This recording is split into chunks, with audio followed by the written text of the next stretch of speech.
नमस्कार, आप देख रहे हैं N24 न्यूज गुजरात। सूरत में रामपुरा स्थित TNTV इंस्टीट्यूट ऑफ नर्सिंग द्वारा सिंगणपुर अर्बन हेल्थ सेंटर पर विश्व तंबाकू निषेध दिन मनाया गया था।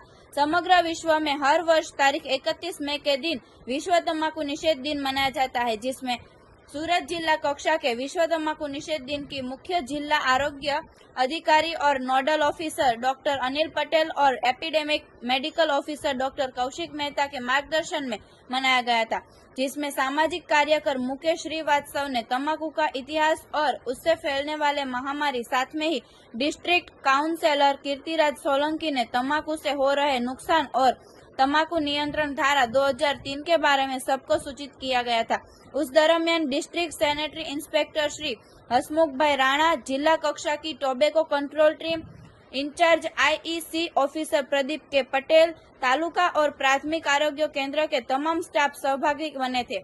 नई सिविल हॉस्पिटल के टोबैको रिसेप्शन सेंटर पर मेडिकल फैकल्टी के विद्यार्थियों ने तंबाकू निषेध जागृति का नाटक एवं तंबाकू विषय पर क्विज स्पर्धा आयोजित की गई थी। देखते रहिए N24 न्यूज गुजरात, सिर्फ हम तक ही नहीं सब तक।